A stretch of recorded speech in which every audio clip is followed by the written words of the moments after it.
खुशियाँ। तो आइए देवदत्त की बात करूं। देवदत्त वो गया गुरु के पास, कहने लगा हमारे बच्चा नहीं है, और यही बात उस मैया ने कहा था गया में कि हमारी बहू को बच्चा नहीं है। दूसरे दिन मैंने कथा में जैसे ही मैया की ओर देखा इधर उधर, और आप लोगों ने नोटिस किया होगा मैं जरा महिलाओं की ओर नहीं देखता हूँ ज़्यादा, जबकि सभी आदरणीय है। मेरी माँ भी महिला थी, इसलिए महिलाओं से मुझे कोई दूरी नहीं है, बस उनका सम्मान है। लक्ष्मण से पूछा राम ने, जब बानरों ने दिखाया कि एक औरत ऊपर से जा रही थी, ये उसके आभूषण है, क्या ये आपकी पत्नी के हैं? राम देखते रोने लगे और माथे का मंगटीका उठाया, लक्ष्मण की ओर कहा देखो ये तुम्हारे भाभी के हैं ना? लक्ष्मण हाथ जोड़ के राम के पैर पकड़ के रोने लगे। देवरों से मैं कहना चाहता हूँ, लक्ष्मण से सीखिए। हाथ पकड़ पैर पकड़ के राम को रोने लगे, कहने लगे भैया हमने भाभी के चरण से ऊपर कभी भाभी को देखा ही नहीं, मुझे पैर की बिछिया दिखा दीजिए मैं पहचान जाऊंगा, इसके अलावा मुझे कुछ पहचानना भी नहीं। पैर की बिछिया पहचान, क्योंकि रोज छूता था पैर, रोज छूता था।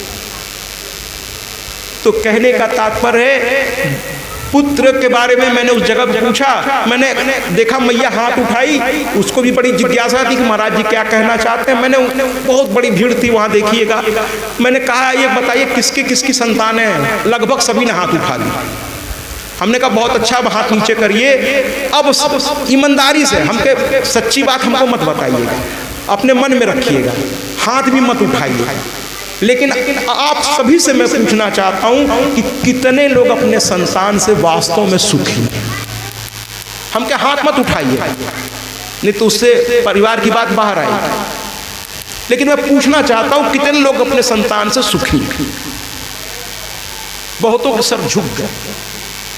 फिर मैंने मैया की ओर देख के कहा कि अगर पति पत्नी को संतान न हो तो चलिए ना, इसको भी भगवान का आशीर्वाद समझ लिए, साधना करिए, अच्छा तो है। वरना एक संतान न जाने कहाँ कहाँ माँ बाप का सर झुकवाता है। कभी शिक्षक के सामने जाना पड़ता है टीचर पेरेंट्स मीटिंग में, और शिक्षक डांट लगाता है आप लोग ऐसे वैसे ये हो।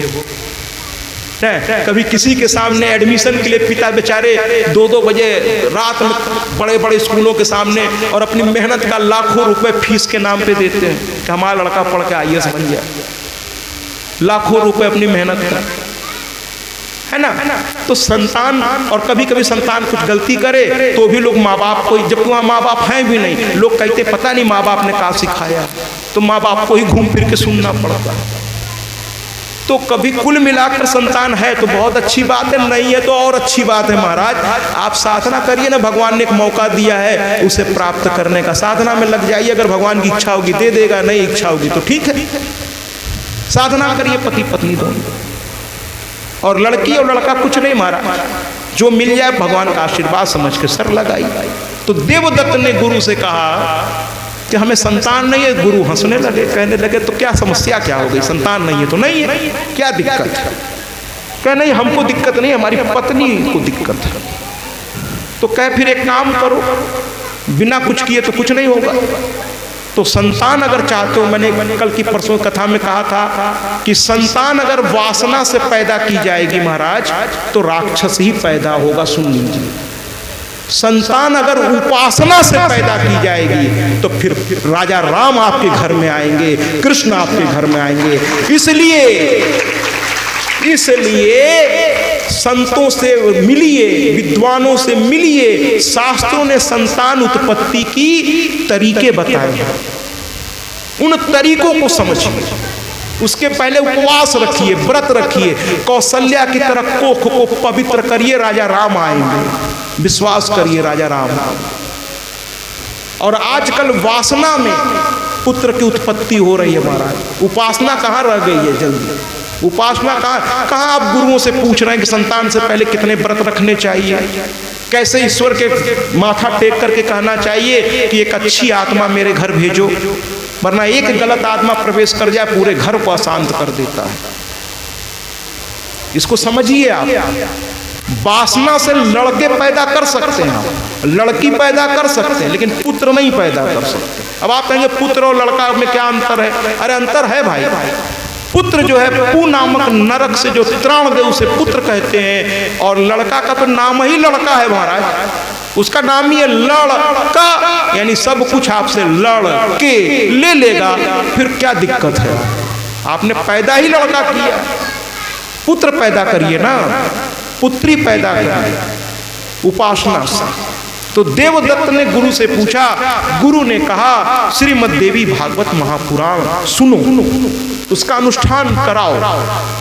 और अनुष्ठान में बड़ी मेहनत लगती है, पूछे ना सिंह परिवार से। ये सब तपस्या है, साधना है। तो कहा गुरुदेव करा दूंगा। कह 9 दिन के लिए इस कथा का श्रवण पत्नी के साथ बैठकर एक ही आसन पे करना, और जो संत को बुलाना उनका सम्मान करना, और कथा के समाप्ति पर एक छोटा सा हवन करना। 9 दिन कथा बड़े आनंद से चली महाराज देवदत्त के यहाँ, सभी बड़े प्रसन्न। अंतिम दिन हवन था, वहां गोभिल ऋषि मंत्रों का उच्चारण कर रहे थे। मैं आपको कहना चाहता हूं कि घर में जब शुभ काम हो, लाखों रुपए आप बैंड वालों को, टेंट वालों को, ऑडियो सिस्टम, ये वो फलनवा ढिकनवा 56 प्रकार का व्यंजन, लेकिन अगर उस शुभ काम गृह प्रवेश, चाहे विवाह करिए, बहू घर में ले आइए, उसके बाद चाहे भले साल भर बाद इस तरह के कथा अनुष्ठान को रखिए और बहू से कहिए कि बैठ के सुनो बेटा, मर्यादा आ जाएगी उसमें। लेकिन हाँ, किसी व्यास को बुलाने से पहले उसकी ये जरूर देखिएगा कि वास्तव में ये व्यास है या नहीं, यानी उसमें ज्ञान होना चाहिए, केवल लटके झटके नहीं, ज्ञान भी होना चाहिए। ऐसे व्यास को बुलाइए और बहू बेटे से कहिए बैठ के सुनो, फिर देखिए ना घर में मंगल मंगल ही होगा। लेकिन हम लोग ये सब फिजूल समझने लगे, यही तो समस्या है। सत्संग ही ये जागरण देवी को प्राप्त करने का तरीका नहीं है। मैं कहता हूँ तो जागरण वाले मुझ पर लगते हैं कहने, अरे महाराज ऐसा कहेंगे तो हमारा तो दुकान बंद हो जाएगा। हम के दुकान चलाते ही क्यों? ये दुकान थोड़ी है, धर्म का, दुकान बंद तो होना ही चाहिए। है जागरण में क्या होता? केवल नाच गाना। अरे ज्ञान यज्ञ जब तक नहीं होता, जब तक सत्संग नहीं होगा, वास्तविक लाभ नहीं मिलेगा। तो 9 दिन तक देवदत्त के यहाँ कथा चली, बड़ा आनंद आया, पत्नी बड़ी प्रसन्न हो गई। और उसके बाद हवन हुआ, पूर्णाहुति 10वें दिन हवन हुआ, प्रसाद वितरण हुआ। उस समय गोभिल नाम के एक ऋषि बड़े वृद्ध थे, तो मंत्रों का उच्चारण करके बार बार आहुति डाली जा रही थी, और वो साम वेद का गान करते हुए, मंत्रों का उच्चारण करते हुए स्वाहा स्वाहा स्वाहा ऐसा बोल बोल के आहुति डाल रहे थे। आहुति डाल ठीक है। अचानक बूढ़े होने की वजह से उनकी सांस थोड़ी उखड़ गई, मंत्र के द्वारा थोड़ा सा मंत्र ऊपर नीचे हो गया, हल्का सा। देवदत्त उन पर चढ़ बैठा, कैसे मूर्ख हो, 9 दिन की मेरी तपस्या को तुमने एक क्षण में व्यर्थ कर दिया, ये मंत्र गलत हो गया। तो कहे गलत नहीं हुआ है, मेरी सांस थोड़ी साथ नहीं दी उम्र की वजह से, गलत नहीं हुआ है। कहे नहीं कुछ नहीं, तुमने सब अनर्थ कर दिया, सब वो बोलने लगे महाराज। अब वो संत ऊपर से 82 वर्ष की उम्र, कहे आज तक किसी ने संत पदवी पर बैठ के, हाँ पिता ने डांटा है, मेरे बड़े बूढ़ों ने डांटा है, लेकिन जब से संत बना हूं सबने मेरा सम्मान किया है। और तुम पहले व्यक्ति जो ऐसे बात कर रहे हो मुझसे, उनको गुस्सा आ गया, श्राप दे दिया कि इस कथा का प्रभाव तो मिलेगा, क्योंकि देवी भागवत बड़ा शक्तिशाली ये है।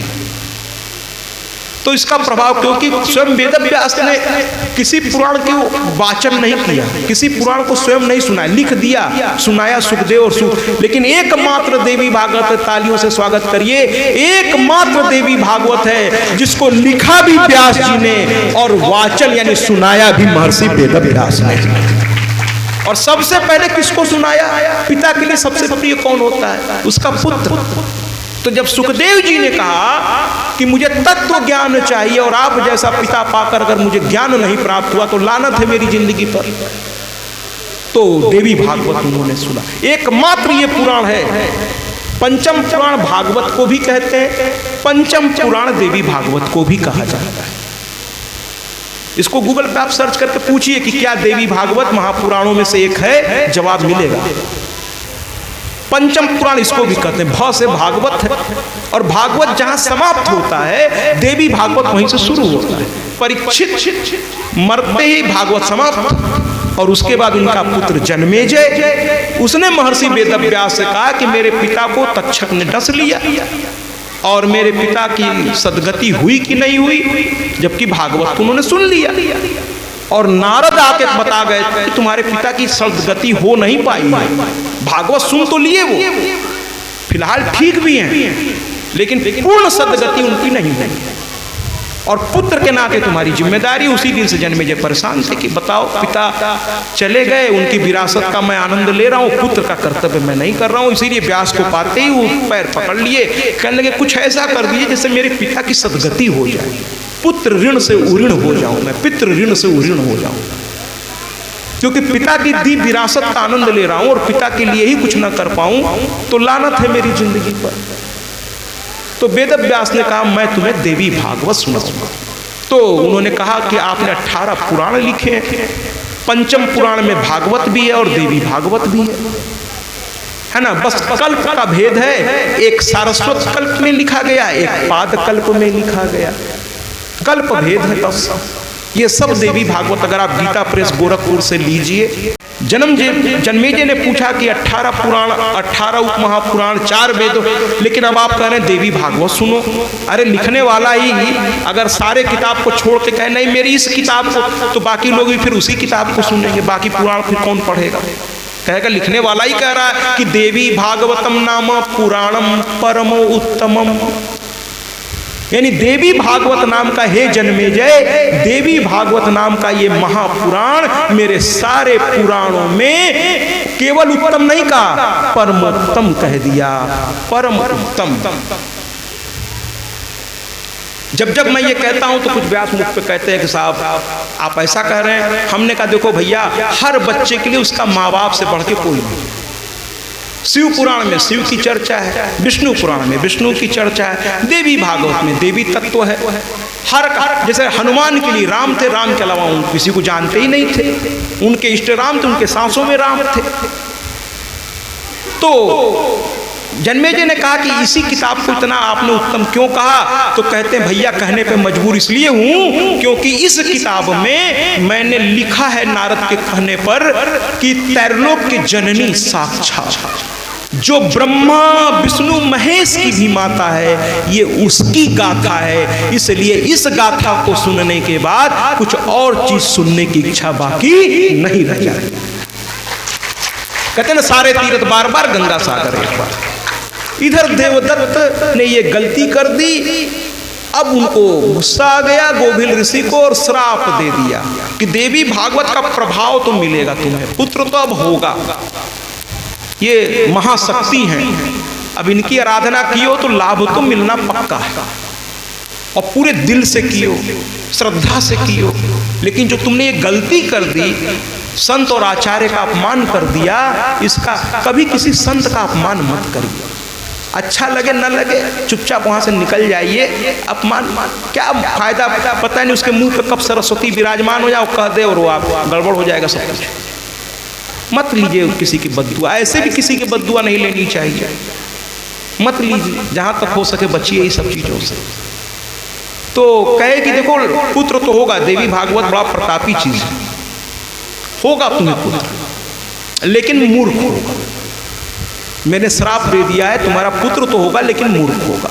अब तो देवदत्त और पैर पकड़ के रोने लगे, कहने लगे इससे अच्छा वापस ले लीजिए, मुझे पुत्र नहीं चाहिए। मूर्ख पुत्र जो है रोज अपने माता पिता को तिल तिल करके मारता है, रोज मरूंगा, इससे अच्छा पुत्र ना हो। अगर बेटा हो या बेटी हो और आगे चल के नालायक निकल जाए तो माँ बाप रोज मरते हैं बेचारे कि कहाँ से मेरे पाप कौन से रूप में ये आ गया, रोज मरते हैं।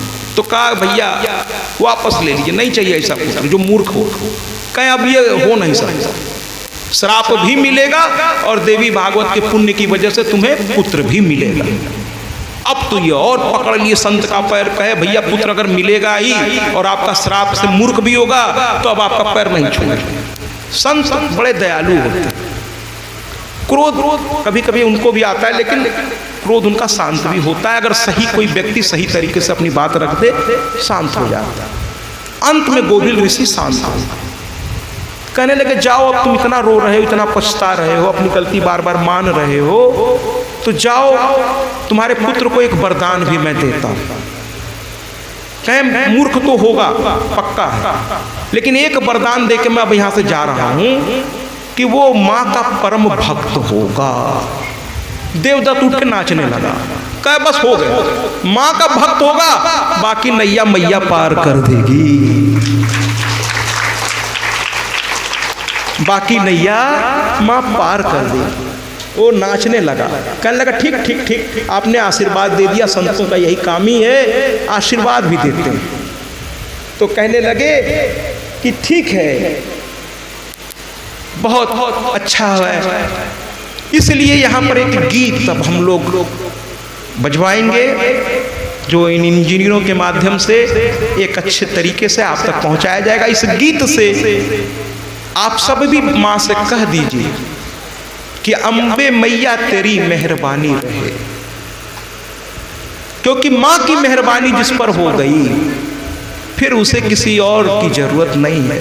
अपने माँ बाप का आशीर्वाद मिल जाए, भगवंत का आशीर्वाद मिल जाए, किसी संत पे दुखी रहेंगे तो फिर ये दुख दूर कौन करेगा? दुख दूर करने वाला आज दुखी है। भगवान कहने लगे आज सुबह से मेरे मंदिर में कोई भक्त नहीं आया, इसलिए दुखी हूँ। कहें अरे बाहर नारियल वाला कह रहा था हजारों रुपए की बिक्री हो गई महाराज। दत्त के यहाँ पुत्र हुआ और देवदत्त समय के साथ भूल गया कि श्राप मिला है। लड़का जैसे जैसे बड़ा होने लगा उसकी मूर्खता भी बढ़ने लगी। ब्राह्मण होने के बावजूद 3 समय की संध्या उसे आती ही नहीं थी, आती ही नहीं तो काहे का ब्राह्मण।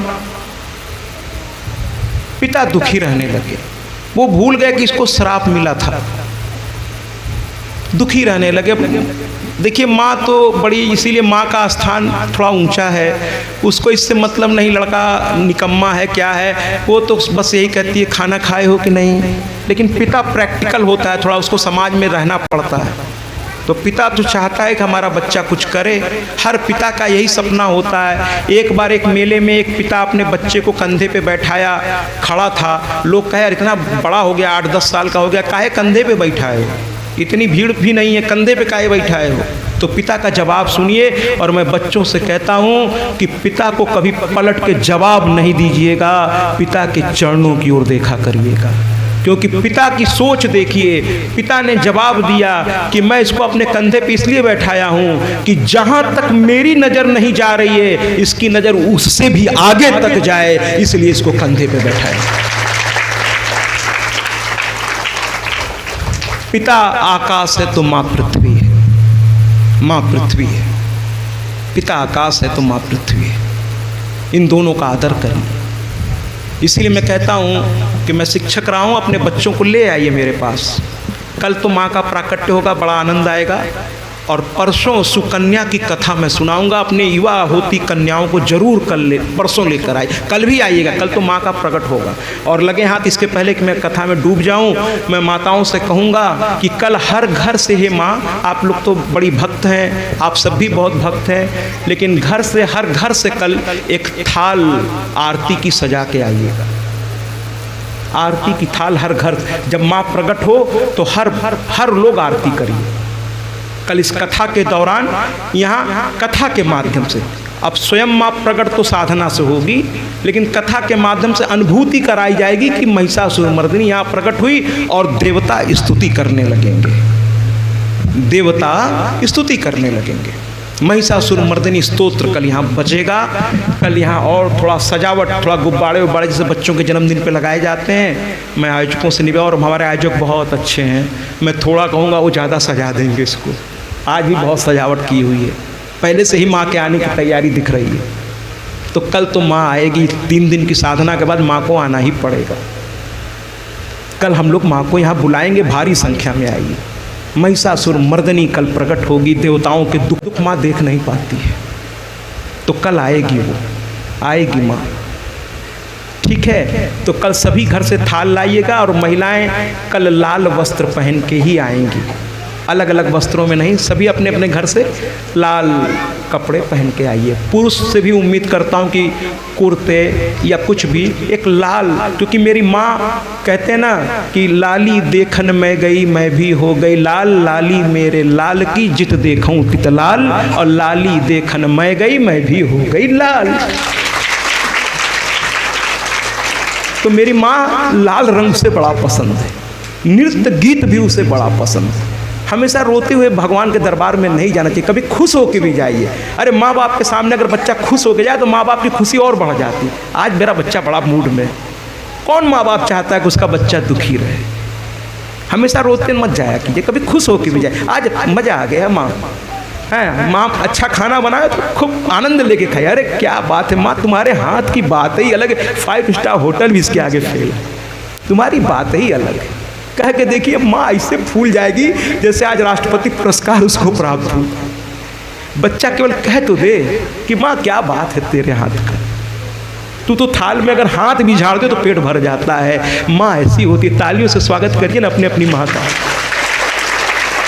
तो सभी लोग कल लाल वस्त्र पहन के आएंगे और हो सके तो सर पर कुछ कपड़े इत्यादि, जब माँ प्रकट हो घर पे। अगर पुराने ज़माने में तो हिंदुस्तान के जितने लोग बिना टोपी के लोग बाहर नहीं निकलते, टोपी को अपना इज्जत मानते थे पहले के लोग हैं। जब दूल्हा नहीं मानता था तो लड़की का पिता अपनी पगड़ी निकाल करके दूल्हे के पैर में कि मेरी इज्जत अब तुम्हारे हाथ में। कितना अभागा है वो दूल्हा जिसने अपने होने वाली धर्म पत्नी के पिता की ही इज्जत भरे समाज में पगड़ी उसकी उतरवा दे। ऐसे अभागे दूल्हे के लिए तो मैं कुछ कह ही नहीं पाऊंगा, है ना। तो पहले के लोग बिना पगड़ी नंगे सर नहीं निकलते थे, मंदिर में नंगे सर नहीं जाना चाहिए।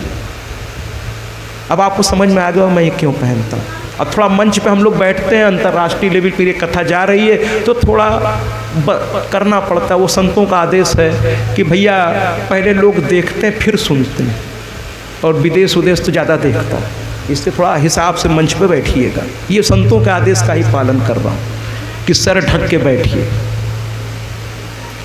कभी भी मंदिरों में जाइए, देखिए पंजाबी मंदिर में जाने से पहले रुमाल बांध लेते हैं, मुस्लिम धर्म भी रुमाल बांध लेता है। एक हम ही आप हैं सनातन धर्म में, चूँकि बड़ी सुविधाएं हैं महाराज, हम लोग तो बहुत से लोग इतने अब आदरणीय कि मैं क्या बताऊं, मंदिर के बगल से गुजरेंगे, अंदर जाना जरूरी नहीं समझते, बाहर से कह देते हैं महाराज बस हो ही गए। कब जाएंगे जब मतलब रहेगा तो, तब आधा किलो लड्डू ले लेंगे और भगवान पर एहसान करेंगे, देखो लड्डू लाए, जैसे भगवान लड्डू खाते। अब इस पर भी बात आएगी आगे चलकर, इस पर कभी और चर्चा होगी।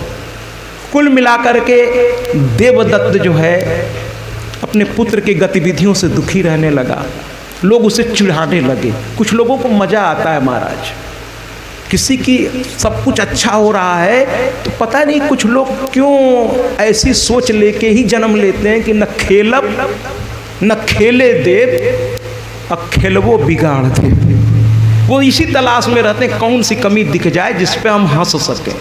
ऐसे राक्षसी वृत्ति को मैं प्रणाम करता हूँ। और क्या कहूँ, एक घराने में चूँकि कथाओं के माध्यम से बहुत बड़े बड़े घरों में माँ की कृपा है, जाने का सौभाग्य मिलता है हम लोगों को। तो एक बहुत धार्मिक और बड़े बिजनेसमैन हैं, तो उन्होंने अपने बेटे की शादी में ज़बरदस्ती मुझसे कहा नहीं महाराज जी आना। हम कहा हम शादी वादी में नहीं आते, हम सिर्फ कथाओं में आते हैं, हम इस सब चक्करों में नहीं पड़ते। कह नहीं आइए, हमारी पत्नी कह रही है। तो उनकी पत्नी ने फ़ोन पकड़ा और कहा महाराज जी जब तक आप नहीं आएंगे, दूल्हा कह रहा है मैं घोड़ी चढ़ूँगा ही नहीं जब तक गुरुदेव नहीं आएंगे। हमने कहा तो बड़ी मुसीबत हो गई। हमने कहा अच्छा देखिए 3 दिन मेरे पास समय और आपके यहाँ जाने में ही 2 दिन लग जाते हैं, कैसे आऊँ? क्योंकि मेरी कथा लगी है, वहाँ पूरे शहर में बैनर लगे, अब बताइए नहीं जाएंगे तो आयोजक तुमको फिर दौड़ा लेगा कि मेरी प्रतिष्ठा से आप खेल गए। तो ऐसा थोड़ी होता है। 3 दिन में जाऊं भी, लौटूं भी और फिर कथा में भी चला जाऊं, संभव लग रहा है आपको? तो कहें बस अपना व्हाट्सअप खोले रहिएगा। हमने कहा खोले रखा हूँ। और उन्होंने कुछ कहा नहीं, मुश्किल से 5 मिनट के अंदर फ्लाइट की टिकट खट्ट से मेरे व्हाट्सअप पे डाल दिया 2 लोगों की। कहे अब तो आएंगे, 1.5 घंटे में आ जाएंगे आप और फ्लाइट से वापस भी भेज दूंगा आपको। बहुत बड़े व्यापारी हैं वो। हमने कहा ठीक है, जब आपके भाव इतने अच्छे हैं तो आ जाता हूँ। तो गया मैं, तो वहाँ क्या हुआ कि सब बड़े बड़े बिजनेसमैन आए हुए थे और 56 प्रकार के व्यंजन महाराज, स्टार्टर से लेकर के समाप्त होने तक। स्टार्टर यानी सूप से शुरू हुआ, समापन पे मिष्ठान, 56। उसमें उनके एक दूर के रिश्तेदार थे महाराज। वो जब मुझे देखे तो मेरे साथ हो लिए, तो मैंने कहा चलो अब तो शादी में आ ही गया हूँ तो सर्वसुलभ हूँ, जो भी चाहे मेरे साथ रहे, अब क्या कर सकता हूँ। मंच पे होता हूँ तो एक मर्यादा होती है। तो वो हो लिए और हमसे कह रहे हैं महाराज जी देखिए दिखावे में इतना पैसा इन्होंने मतलब सब निगेटिव बात बोले जा रहे हैं महाराज। कुछ लोग होते ही निगेटिव के अलावा उनको कुछ आती नहीं। मैंने इतनी अच्छी व्यवस्था, इतना सब कुछ, उसमें भी वो कमी ढूंढ रहे हैं।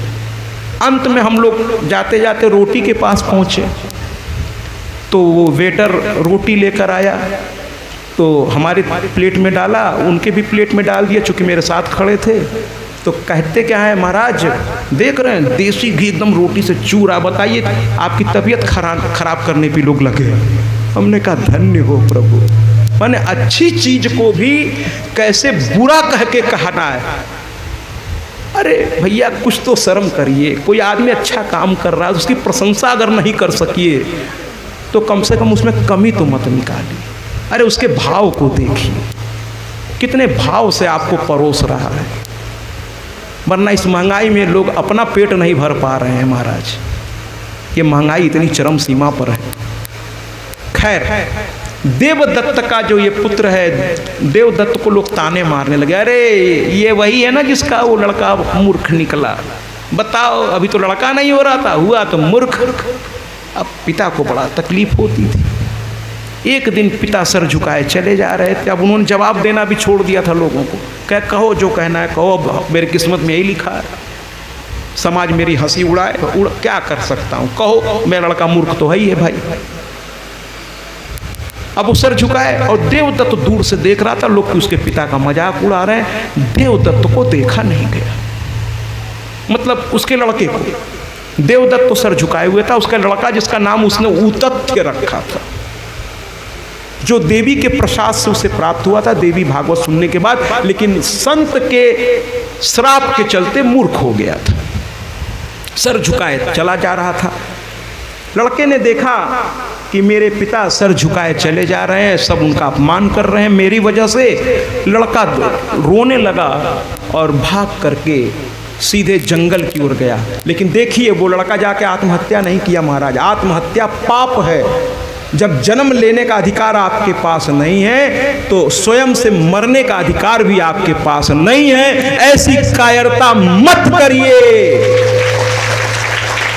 जो कर्म किए हैं उसको भोगने के लिए तैयार रहिए, और अगर आप भोगना नहीं चाहते हैं तो गलत काम से बचिए। वरना कर्म एक बीज है, वो समय पर पल्लवित और पुष्पित होगा।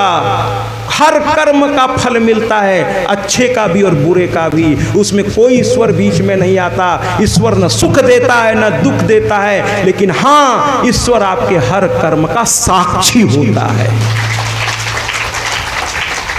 ईश्वर आपके हर कर्म का साक्षी होता है। इसलिए कर्म सही करिए। अगर आप दुख नहीं चाहते तो कर्म सही। और ये ज्ञान कहाँ से मिलेगा महाराज?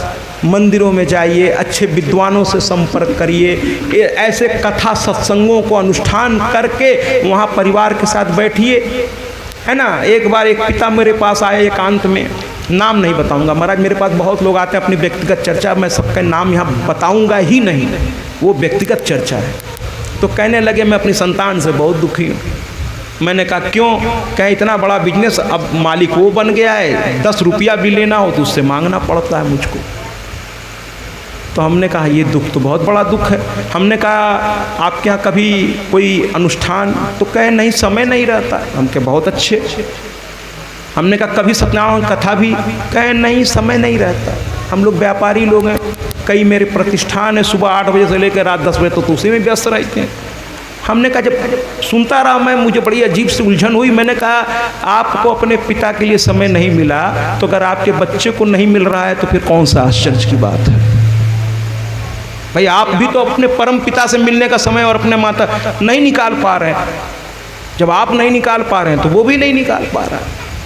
अगर आपने अपने उस परम पिता के लिए 10 रुपए का कभी प्रसाद भी नहीं चढ़ाया किसी संत की सेवा भी नहीं की, कोई अनुष्ठान, कोई कथा, कोई व्रत, कोई अनुष्ठान किया ही नहीं, तो आपके बच्चे में सद्वृत्ति की आप उम्मीद कैसे करते हैं? आपने उसको भौतिकवादी चीज सिखाई है, वही वो कर रहा है, बिजनेस में लेन देन बस वो कर रहा है। जो आपने सिखाया वही तो रिटर्निंग में आपको देगा। अगर उसको आप कथा